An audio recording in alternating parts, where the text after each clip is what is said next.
안녕하세요. 오늘도 사연살롱을 찾아주셔서 감사합니다. 저는 오랜 세월 동안 가장 가까운 사람들에게 고통을 받다가 얼마 전 제대로 된 시원한 복수를 했던 사람입니다. 제 다사다난했던 인생에서 처음으로 제가 직접 이렇게 사이다처럼 마음이 뻥 뚫리는 행동을 한 적이 처음이라 아직도 많이 들뜨네요. 이 신나는 기분이 가라앉기 전에 최대한 많은 사람들에게 제 이야기를 들려드리고 싶은 마음에 이렇게 글을 쓰게 되었답니다.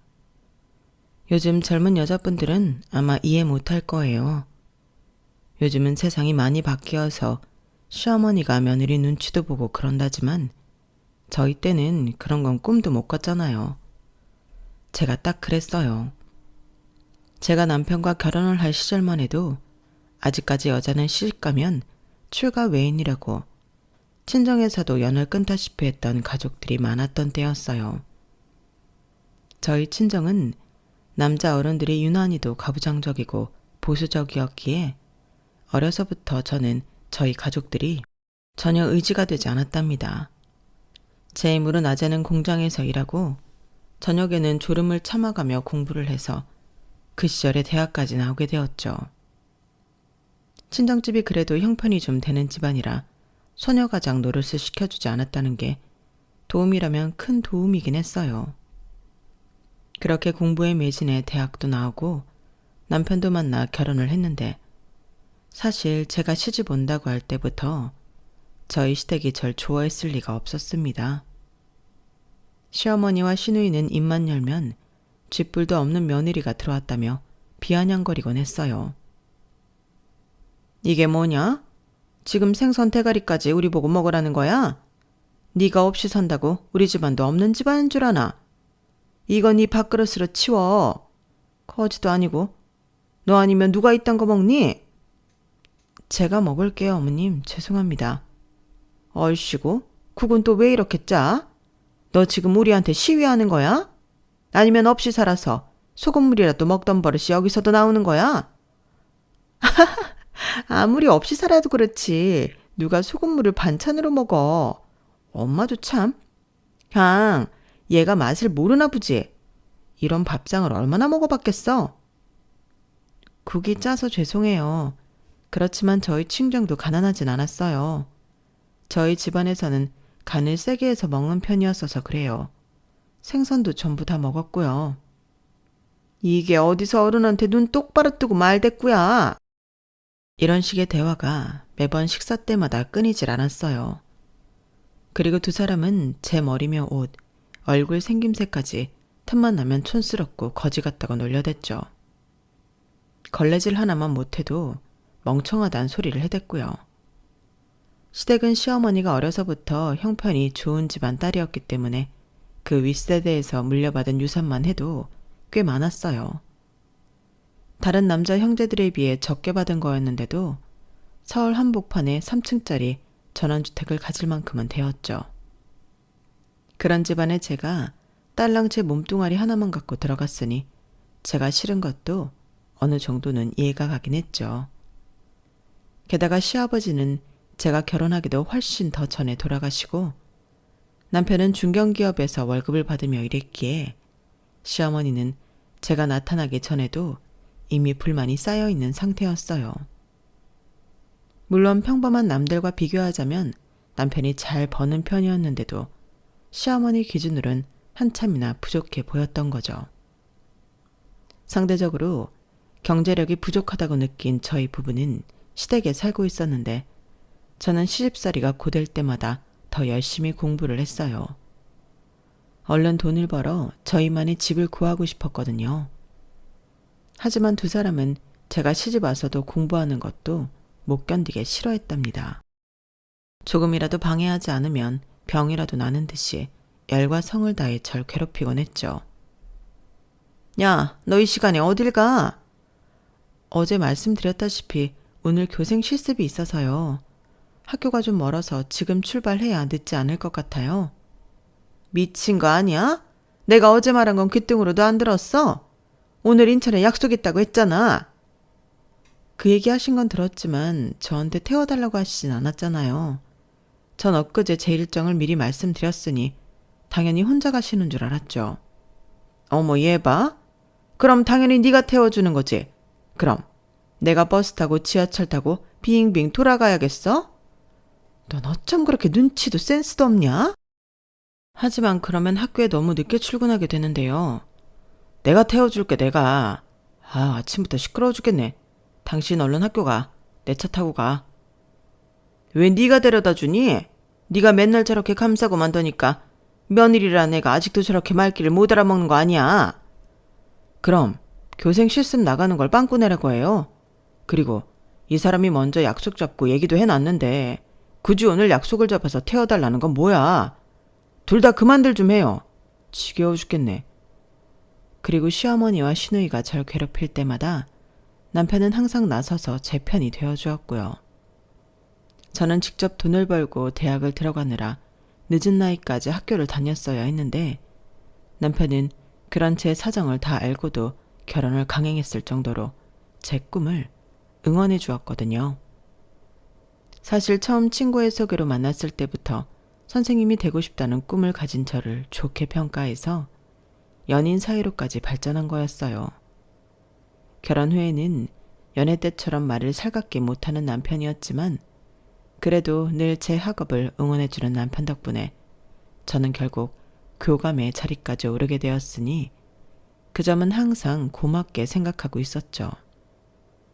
하지만 좋았던 남편과의 관계도 영원하지 못했는데요. 그 불행의 씨앗은 바로 결혼 후 5년이 넘어가도록 저희 사이에 아이가 없었다는 거였어요. 제가 교사가 된 이후 저희는 2번의 임신을 했고 2번의 유산을 겪었어요.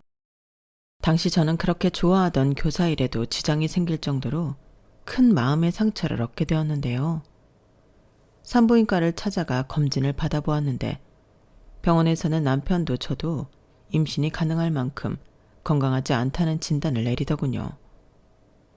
당시 저희가 시도할 수 있는 방법이 없진 않았지만 요즘처럼 불임에 대한 치료나 제도가 제대로 되어 있지는 않았기에 너무 비싸고 방법도 어려웠어요. 그리고 바로 그 부분에서 저희의 의견이 갈리게 되었죠. 일단 어떤 방법이라도 시도해 봐야 하는 거 아니야? 이렇게 아무것도 안 하고 어영부영 시간 보내다가 나이만 더 들잖아. 나도 곧 있으면 노산이야. 하루라도 젊을 때 시험관이라도 해보자니까. 미쳤어? 그렇게 맨날 병원 다니면서 우리 부부 불임이에요. 광고라도 하자는 거야? 그게 당신이 원하는 거야? 그런 말이 아니잖아. 대체 왜 그렇게 부정적으로만 생각하는 거야? 그렇게라도 아이를 가지고 싶다는 거잖아. 시험관이지 뭔지 그걸 시도하기만 하면 100% 임신이 되냐고.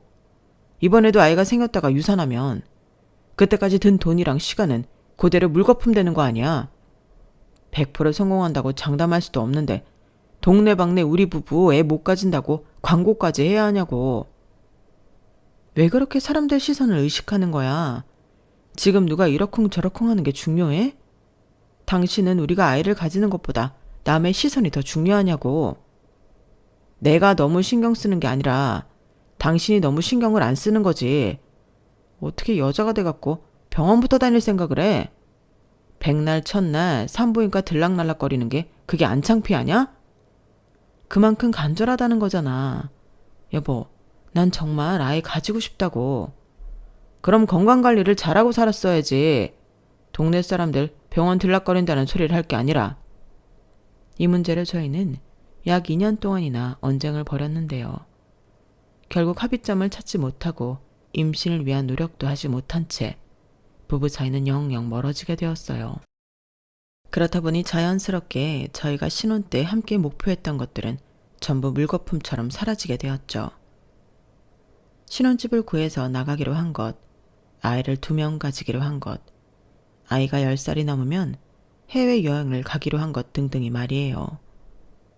모든 희망이 사라지니 저에게 남는 건 전보다도 더 힘든 시댁살이 뿐이었어요.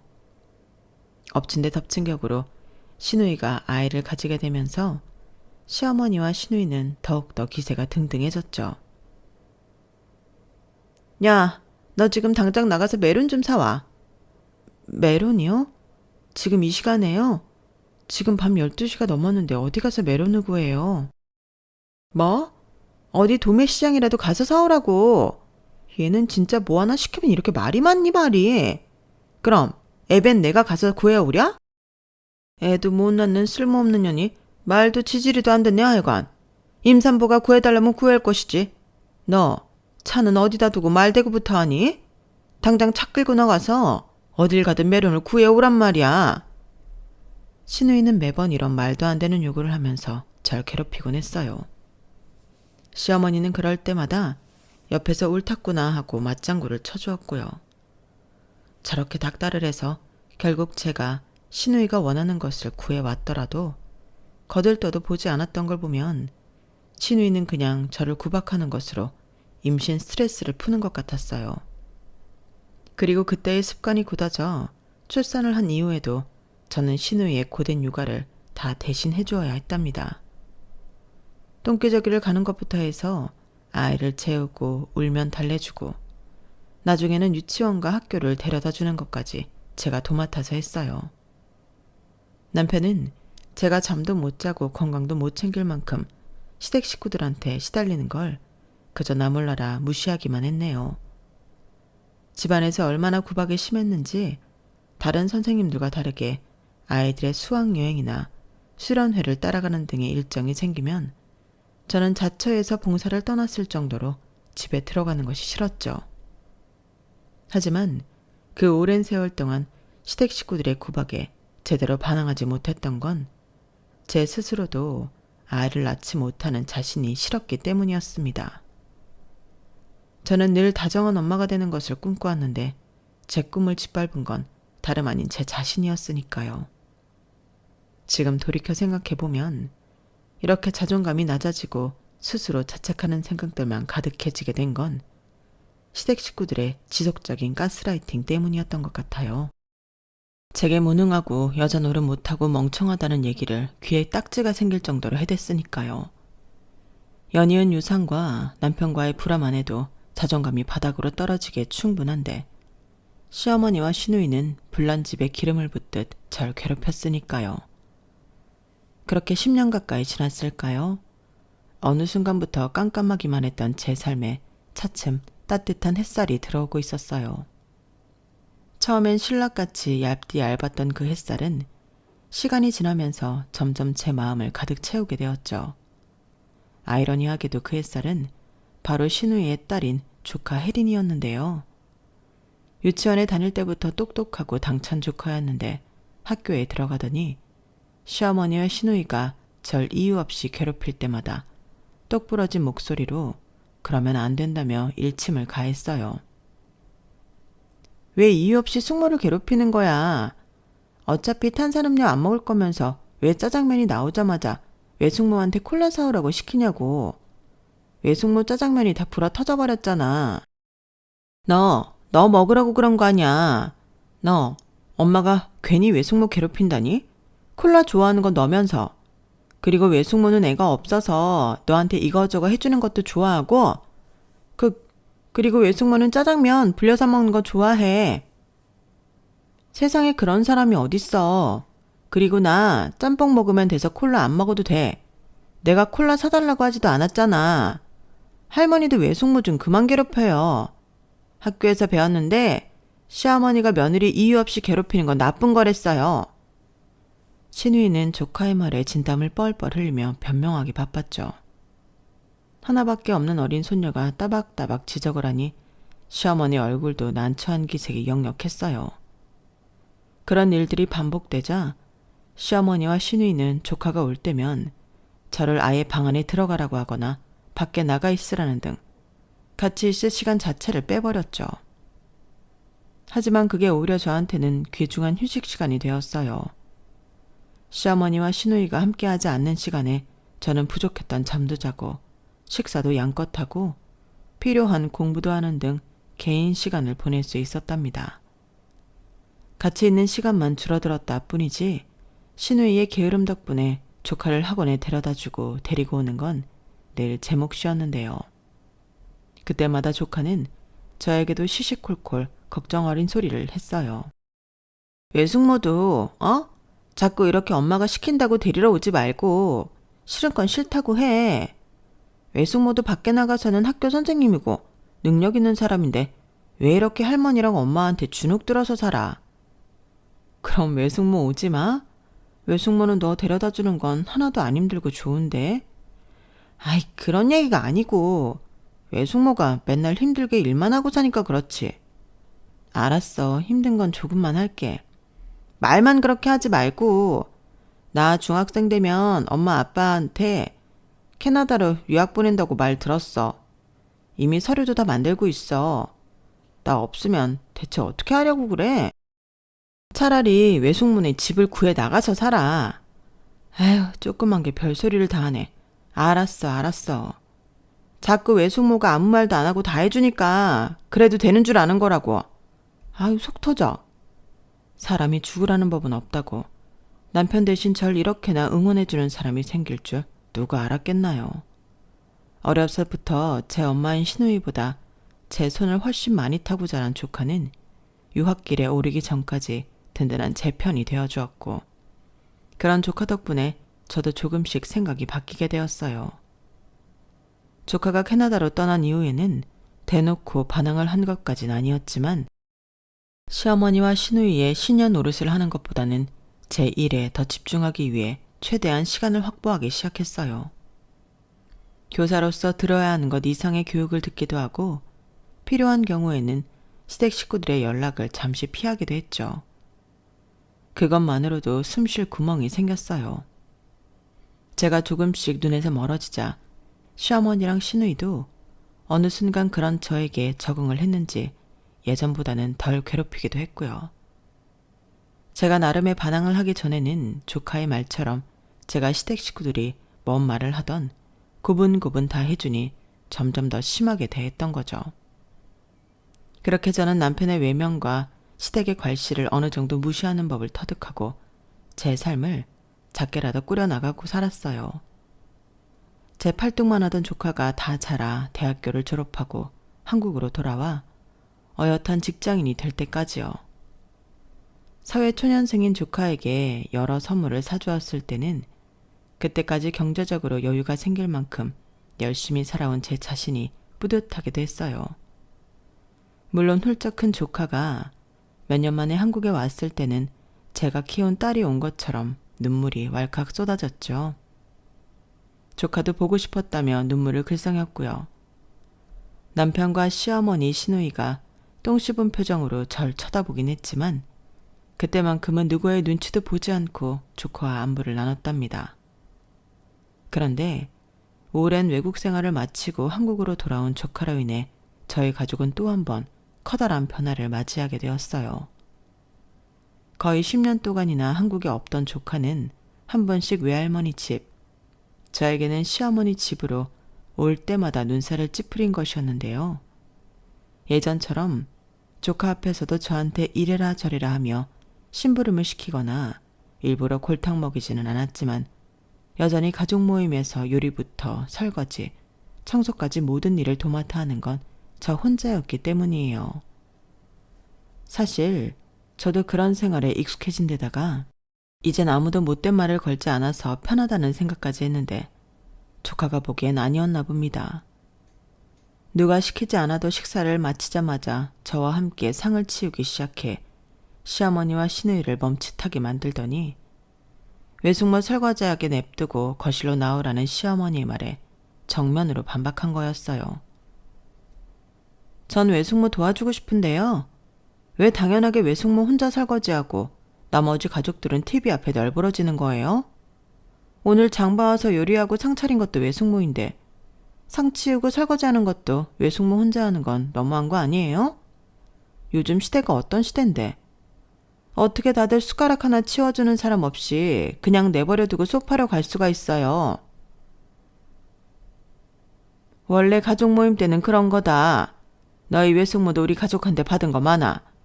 오늘은 이제 막 취직한 네가 주인공이니까 손에 물 묻히지 말고 와서 얘기 좀 나누자는 거다. 아, 그래. 혜린이 너 좀 그만 따져라. 엄마도 아빠네 집 가면 일하잖아.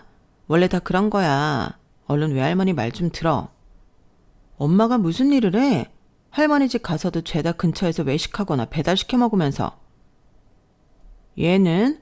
엄마도 너희 할머니 말에는 내내 하잖아. 시끄럽고 그만 좀 거실로 가 앉아 좀. 싫어. 다들 너무 부당한 것 같아. 나라도 외숙모 도와줄래. 그래야 마음이 편하겠어. 엄마는 내가 나중에 시집가도 혼자서 7인분 요리 다 하고 치우고 설거지에 청소까지 하면 좋겠어? 할머니도 제가 그랬으면 좋겠어요? 조카의 허를 찌르는 질문에 결국 시어머니와 시누이는 또다시 아무 말도 못했어요. 그러자 곁에 있던 제 남편이 혀를 끌끌 차며 조카한테 한 소리 하는 겁니다. 어른들한테 그만 좀 떽떽거려라. 넌 무슨 여자애가 돼가지고 뭐 하나 그냥 넘어가는 법이 없냐? 너희 엄마 아빠가 너 그렇게 대바라지라고 뼈 빠지게 돈 벌어서 유학생활 시켜준 줄 알아? 내가 이렇게 말할 게 아니라 삼촌이 먼저 외숙모 편 들어줬어야 하는 거 아니야? 외숙모 남편은 삼촌이잖아. 근데 왜 삼촌도 외숙모를 괴롭혀? 나이도 외숙모가 삼촌보다 훨씬 어린데 그럴수록 잘해줘야지. 새파랗게 어린 게 뭘 안다고 어른들 사정이 이래저래라는 거냐? 이게 아주 우냐우냐 해주니까. 태준이 너 그만해라. 하나뿐인 귀한 손녀한테 뭐 하는 거냐? 그래. 혼을 내도 내가 하지. 네가 뭔데 내 딸한테 이래라 저래라야. 밥 다 먹었으면 나가. 남편의 목소리가 커지자 시어머니와 시누이가 동시에 화를 버럭 냈어요. 두 사람은 누가 뭐라 해도 조카만큼은 끔찍이 생각했거든요. 남편은 괜한 성질을 내며 수저를 탁 내려놓고 거실로 나가버렸고 시어머니와 시누이도 남편을 뒤따라 말없이 거실로 나갔어요. 하지만 그 찰나의 순간 두 사람이 저를 쳐다보는 눈빛이 왠지 심상치가 않았죠. 저는 조카와 함께 상을 치우고 설거지를 하면서 조용한 목소리로 이야기했어요. 혜린아, 외숙모 정말 괜찮아. 요즘 시대가 어떤지 잘 알긴 하지만 너희 할머니랑 엄마는 옛날 사람이잖아. 외숙모도 옛날 사람이고. 우리 세대는 너네랑 좀 달라. 평생 이렇게 살아왔으니 별로 힘들지도 않고. 예전처럼 뭐라고 하는 것보단 지금처럼 조용히 일만 하는 게 나로서 더 편하고 좋아. 괜히 들쑤시지 마라. 어? 그래도 그렇지. 우리 집은 너무 심하잖아. 캐나다에서 이런 일이 있었으면 외숙모가 얼마나 유리하게 이혼할 수 있는지 알아? 그렇지만 이건 외숙모의 삶이잖아. 내가 알아서 할 테니까 너는 엄마랑 할머니한테 살갑게 좀 해드려. 다들 너 오랜만에 봐서 얼마나 네 소식 궁금해하는지 알잖아. 우리 손녀 유학 다녀왔다고 할머니가 너 얼마나 자랑스럽게 생각하시는데. 조카는 제 타이르는 말에 결국 설거지 중간에 거실로 나가 나머지 가족들과 대화를 나눴어요. 그리고 그날 이후로는 더 이상 가족들 앞에서 따박따박 맞는 말을 하는 것을 자제했답니다. 저는 내심 그 정도로만 끝난 게 다행이라고 생각을 했어요. 시어머니와 시누이도 그 일로 절 따로 괴롭히지 않았고요. 그렇게 그날의 일이 잊혀질 때쯤 저희 가족은 시어머니의 70번째 생신을 준비하게 되었어요. 칠순을 맞이한 시어머니는 이번 생일엔 특별히 여행을 다녀오고 싶다고 하셨죠. 저는 시어머니가 돌아다니기 편하도록 날씨가 온화하고 대중교통이나 택시가 잘 되어 있으며 현지 음식도 잘 맞는 그런 여행지를 5군데 조사해 시어머니한테 정리해드렸어요. 시어머니는 제가 알아온 걸 전부 검토한 다음 가장 가까운 일본을 선택했죠. 저는 당연히 여행과 관련한 모든 허드렛 일은 제가 하는 거라고 생각하고 시어머니한테 물어봤어요. 알겠어요, 어머님. 그럼 여기로 비행기표 예약할게요. 다들 금요일 저녁 괜찮으시죠? 아니, 비행기 예약은 하지 마. 엄마가 이번 여행은 비행기가 아닌 배로 가고 싶으시대. 배로요? 일본까지요? 그래, 배로 갈 거다. 요즘 어디 텔레비에서 나오는 거 보니까 크루즈 여행이 그렇게 새로운 재미라더라. 내가 비행기는 타봤어도 이 나이 되도록 크루즈 여행은 안 해보지 않았냐. 이번에는 비행기 대신에 배편을 좀 알아보고 싶다. 아, 네, 알겠어요. 그럼 제가 배를 새로 알아볼게요. 아니야, 내가 할게. 나 아는 지인 통해서 구하면 싸게 좋은 자리를 구할 수 있거든. 그리고 너 자리도 예약해 놓으려고. 너도 이번에는 같이 가자. 저도요? 저번에 우리 혜린이가 그랬잖아. 우리가 너한테 너무 막대한다고. 자기가 시집가서 그런 취급 받았으면 좋겠냐고 말이야. 그 말 이후로 엄마랑 내가 얘기를 좀 해연히 했어. 우리가 그동안 너한테 좀 너무했다 싶은 생각이 조금 들더라고. 갑자기 신우이가 그런 얘기를 하는데 솔직히 처음에 전 신우이가 뭘 잘못 먹은 줄 알았어요. 장난을 치는 건가 싶어서 아무 말 없이 신우이의 얼굴을 뚫어져라 쳐다봤더니 신우이는 멋쩍은 표정으로 눈을 피하더군요. 어쨌든 그래서 이번 여행은 너도 같이 가는 거니까 그런 줄 알아. 그럼 제가 호텔이랑 다른 곳들 전부 예약할게요. 그래. 좋은 곳으로 알아서 예약해놔.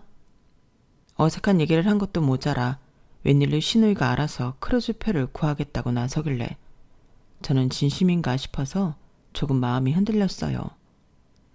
집에 와서 여행에 필요한 나머지 것들을 준비할 때도 신우이의 말이 계속 떠오르면서 그 오랜 세월 동안 고생했던 게 이런 보답을 받는구나 싶어서 솔직히 눈물도 찔끔 났고요. 저는 최대한 시댁 식구들 취향과 사정에 맞춰 숙소, 음식점, 현지 교통편까지 전부 예약을 해두었어요. 그리고 시댁 식구들, 시어머니와 신우이와 남편에게도 이 모든 정보를 공유해줬어요. 저도 모르게 이번 여행은 조금 다를 거라는 기대를 가지면서요. 그렇게 시간이 흘러 여행이 하루 앞으로 다가오게 되었어요. 전날 저녁, 저는 분주하게 짐을 싸느라 잠도 거의 못 자다시피 했습니다. 시어머니와 신우이가 챙기기 싫다고 저한테 대신 챙기라고 한 것들이 너무 많아서 거의 이삿짐 싸듯이 준비를 해야 했거든요. 드라이기, 샴푸, 린스, 즉석밥, 김치, 후라이팬 등 가장 큰 사이즈의 캐리어에도 다 담기지 못해 캐리어를 하나 더 썼어야 했어요. 원래도 틈만 나면 외박을 하던 남편은 여행 전날까지도 외박을 하면서 자기 짐도 알아서 챙기고 오라고 했죠. 결국 저 혼자 4명분의 짐을 챙겨 아침 일찍 항구로 나가야 하는 것이었어요. 저는 혼자 낑낑대며 제 몸만한 캐리어 3개를 겨우 싣고 약속 시간인 아침 8시 10분 전에 항구에 도착했는데요. 10분 전이니 다들 곧 오겠거니 하고 기다리는데 30분이 지나고 1시간이 지나도 아무도 모습을 드러내지 않는 거예요. 연락도 되지 않았고요. 처음에는 그때 비가 추적추적 내리고 있어서 교통편 때문에 다들 늦는가 보다 싶었어요.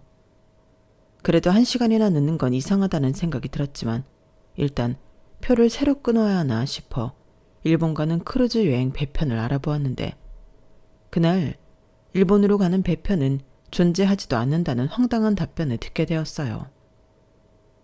크루즈 따위는 애초부터 없었다는 얘기를 듣고 이게 대체 무슨 일인지 혼란스러워하는데 1시간이나 연락이 안 되던 남편에게서 전화가 오는 겁니다.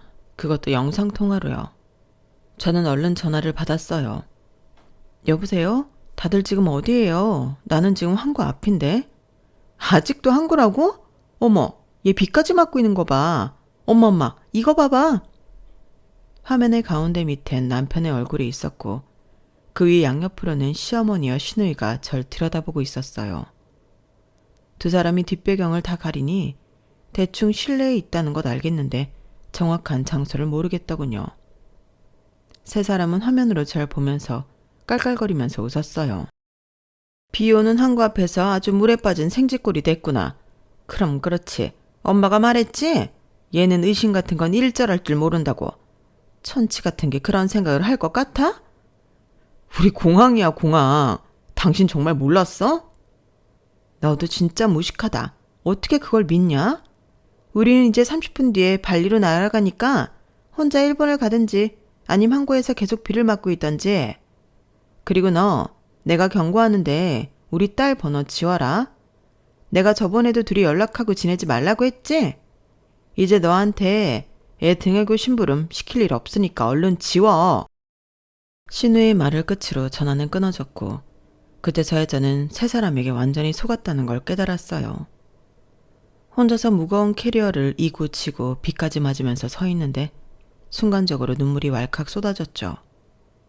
그 오랜 시간 동안 구박을 받고 살았으면서 잠시라도 그 인간들의 마음이 진심일 거라고 믿은 스스로가 너무나 바보 같았어요. 그리고 그때까지 묻어졌던 제 감각이 다 살아나는 것만 같았습니다. 무시당하고 괄시당하는 게 일상이라 아무렇지 않다고 믿었는데 그것조차 스스로를 속이고 있었던 것 같아 그동안의 제 삶이 못 견디게 불쌍하고 처량하게 느껴졌죠. 그렇게 한참을 빗속에서 울었던 것 같네요. 겨우 감정을 추스르고 집으로 오는 길에 저는 이대로 당하고 있을 수만은 없다는 생각이 점점 강렬하게 들었어요. 그 오랜 세월 동안 세 사람한테 당했던 걸 생각하면 어떤 짓을 해도 분이 풀리지 않을 것만 같았죠. 집에 와서 따뜻한 물에 몸을 담그고 생각하다가 불현듯 좋은 아이디어가 떠올랐어요.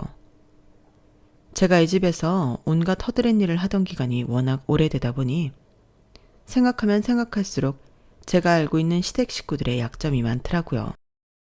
게다가 그날 이후로 일주일 동안이나 시댁에는 저 혼자였고요. 저는 일도 잠시 잊을 만큼 열심히 복수를 준비하기 시작했습니다. 여자가 한을 품으면 5개월에도 서리가 내린댔는데 그걸 직접 시댁 식구들한테 느끼게 해줄 참이었어요. 일주일은 빠르게 흘러 어느새 시댁 식구들이 귀국하는 날이 되었어요. 저는 일찍이 공항에 나가 입국하던 시댁 식구들을 기다리고 있었어요. 입국장을 나오던 시댁 식구들은 차키를 들고 기다리고 있는 절 발견하고는 어떻게 알고 왔냐며 살짝 의아한 말투로 질문을 던지더군요.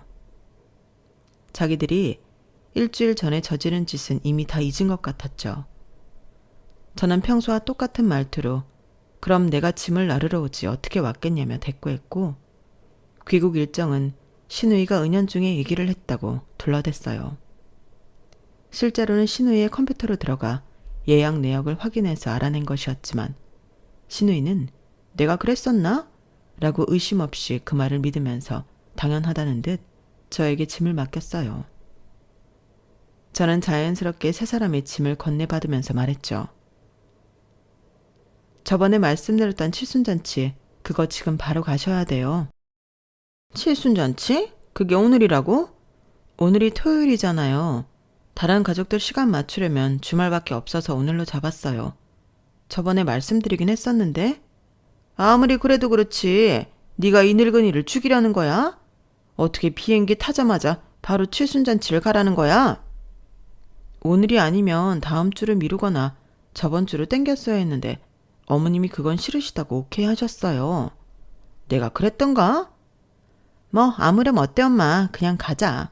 엄마 발리에서 산 그 원피스 그거 입자. 촌스럽게 한복 입지 말고. 너 한복 같은 거 준비 안 했지? 준비했는데 그냥 안 입는다고 다시 연락드릴게요. 사실 시어머니 역시 귀국 당일날 칠순잔치를 한다고 한 적은 없었어요. 그냥 제가 시어머니가 잔소리했을 법한 내용들로만 둘러대니 그랬나 보다 하는 거였죠. 저는 속으로 누가 누구 보고 천치라는 건지 모르겠어서 코웃음을 쳤네요. 어쨌든 전 세 사람을 싣고 예약된 장소로 갔습니다. 이름만 대면 누구나 아는 유명한 호텔의 라운지룸이었죠.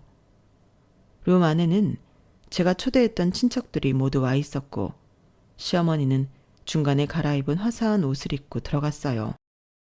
세월이 많이 지나 시어머니도 나이가 들어 예전만은 못했지만 그래도 그 집안에서 가장 체력, 즉 힘이 많은 사람은 시어머니였기에 시어머니는 여전히 포스 있게 자리에 앉으셨죠. 그때까지만 해도 그 자리에 있는 친척들은 시어머니의 칠순을 축하해주며 덕담도 선물도 건네드렸어요. 가족들끼리 서로 안부 인사를 마친 뒤 저는 미리 준비한 마이크를 켜고 룸 한가운데에 섰습니다. 모두들 의아한 반응이었고 누구보다도 시어머니와 시누이, 남편이 가장 놀란 얼굴이었죠. 저는 세 사람을 똑바로 쳐다보며 입을 열었어요. 어머님, 70번째 생신을 맞이하신 거 축하드려요. 지난 30년 가까이 어머님 밑에서 지내면서 제가 어머님께 얼마나 많은 것들을 배웠는지 몰라요. 늘 감사드리고 오래오래 사셨으면 좋겠어요. 그런 저의 마음을 담아 이번 칠순 생신 선물은 특별한 걸 준비했는데요. 그리고 제가 품에서 종이 한 장을 꺼내어 읽기 시작하자 곧바로 루마는 웅성거리는 소리로 가득 차기 시작했어요. 기억하시죠? 15년 전 제가 저희 부부의 신혼집을 마련하고 싶어서 분양받았던 아파트가 있었다는 걸요. 그때는 그런 아파트 청약 따위는 별거 아니라며 차라리 그걸 담보로 저희 형님 명의의 카페를 차리고 싶다고 해서 그대로 내주었었잖아요. 물론 더 이상 남편과 따로 살고 싶은 마음은 없어서 제가 내버려 두고 있었지만 그 아파트 값이 지금은 자그마치 28억이에요. 제 말을 들은 시어머니와 시누이, 남편의 얼굴이 창백해졌어요. 저는 시시각각으로 변하는 세 사람의 모습을 즐기기 시작했죠. 그 아파트 하나로 남편이 치킨집, 아이스크림 가게 망쳐놓고 형님이 카페 망쳐놓을 자금을 모두 마련하셨죠. 그러면서 잃은 돈이 부자인 어머님 기준으로 그렇게 큰 돈은 아니시죠. 그래서 담보를 철회하려고요. 이미 은행에 방문해 제 의사를 전부 밝힌 상황이고요. 아마 다음 주부터 많은 연락을 받게 되실 거예요. 깜짝 놀라셨죠? 제가 환하게 웃으며 서프라이즈를 외치자 시어머니는 테이블을 힘껏 내려치며 너 니년이 감히? 라며 호통을 치셨지만 더 이상 할 수 있는 말이 없었는지 애꿎은 테이블만 계속 내리치셨어요. 시누이는 믿을 수 없다는 얼굴이었고 남편 역시 비오듯 땀을 흘리기만 했죠. 사람들은 더욱더 웅성거리기 시작했어요. 그리고 전 마지막 쐐기를 박았습니다. 아참, 어머님 예전에 부모님께 물려받았다는 집도 형님이 어머님 몰래 대출 몇 건 받은 거 여전히 걸려있는 거 아시죠? 어머님 딸을 너무 고급지게 키우셔서 그런지 돈 쓰는 스케일이 남다르더라고요. 혜린이 유학자금이 어디서 그렇게 넘치게 나왔나 했더니 그게 다 어머님 집에서 나온 거였더라고요. 이건 알려준 제가 고맙죠. 오늘이 그냥 생신도 아니고 칠순이시니까 이건 보너스예요. 세상에, 어머님 이거 다 수습하시려면 여기 계신 가족분들께 손이라도 벌리셔야겠네요. 제 마지막 말이 끝나자 웅성거리던 소리는 뚝 끊겼고 쥐중은 듯한 침묵이 루만을 가득 채웠어요. 일간 친척들은 제 마지막 말에 눈알을 굴리며 서로 눈치만 보고 있었죠. 숨막히는 침묵 속에서 남편이 자리를 박차고 일어나며 고함을 질렀어요. 지금 그 말들을 믿으라고 하는 거야? 당신이 그런 짓 하게 우리가 가만히 둘 것 같아? 어디 집안 어른들 다 모아놓고 헛소리야. 그래, 말 잘했다. 당신 선물도 있어. 뭐? 아직 안 끝났다는 소리야. 자, 여기 이혼장이야. 저는 품에서 이혼장도 꺼내서 있는 힘껏 남편 얼굴로 던져버렸습니다. 일가 친척들은 그 모습을 보고 미련 없이 자리에서 일어나 나갈 채비를 하기 시작했어요. 그러자 시어머니가 절박한 목소리로 소리를 지르기 시작했죠. 지금 천연이 우리를 모함하는 거야. 천연이 문제인 거라고. 네가 감히 이런 자리에서 우리한테 이런 망신을 줘? 내 딸이 뭐 어쩌고 저째? 네가 사기친 거지. 니년이 더러운 뒷공작으로 사기를 친 거 아니냐고. 내가 네 수작에 놀아날 것 같아?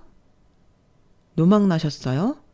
당신들이 사람 하나 바보 천치로 만들어 놓고 좋다고 낄낄거리며 여행가 있는 동안 이미 모든 법적인 조치는 끝났어요. 당신들이 그동안 저지른 잘못이 한두 개가 아니라서 일주일이면 빠듯하더라고요. 그리고 아직 담보 철회하고 이혼하는 것까지만 알려드렸죠.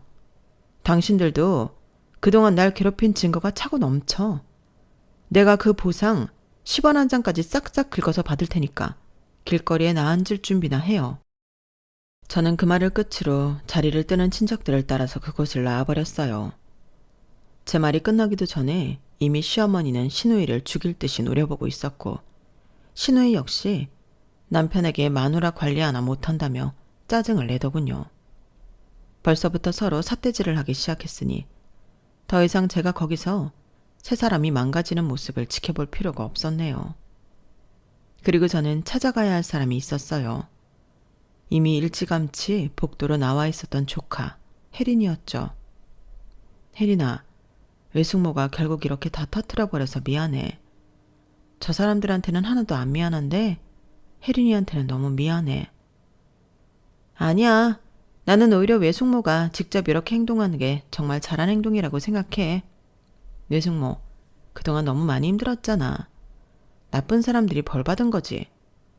뭐, 난 신경 쓰지 말고 계획했던 거 하나도 빠뜨리지 말고 전부 실행해. 그건 외숙모의 정당한 권리니까. 그리고 뭐, 우리 집안은 혼 좀 나야 돼. 고마워. 혹시 너한테 힘든 일이 생기면 외숙모한테 언제든지 연락해. 알았지?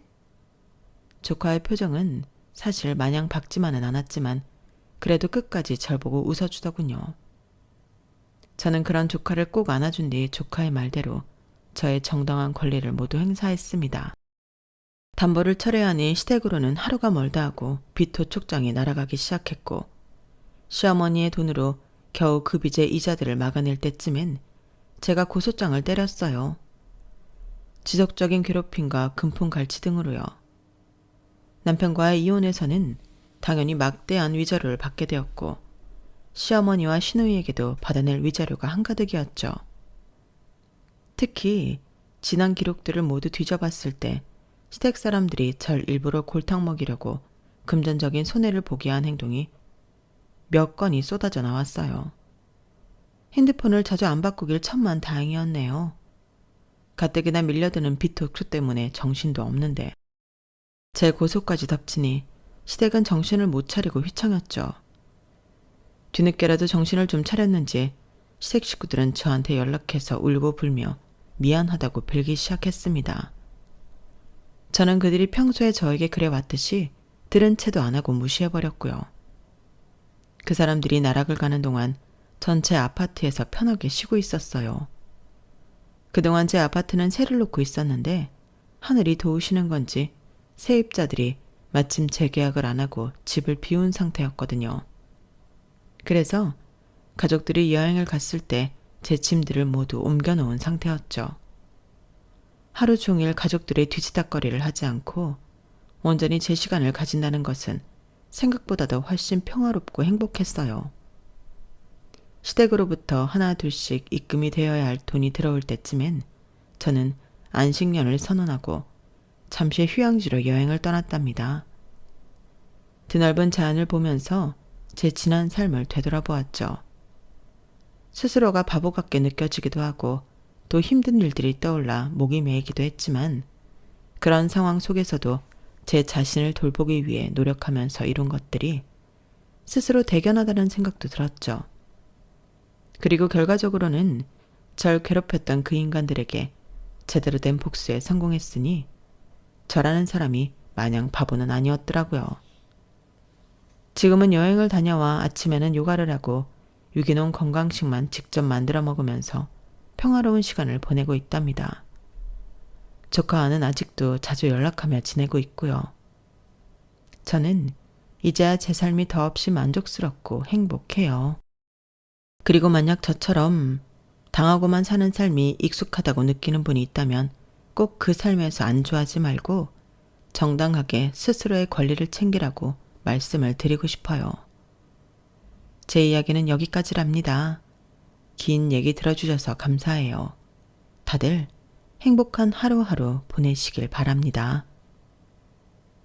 여러분, 사연 댓글에 응원과 현명한 조언 부탁드려요. 좋아요와 구독은 저에게 큰 힘이 됩니다. 오늘도 좋은 일 가득하세요.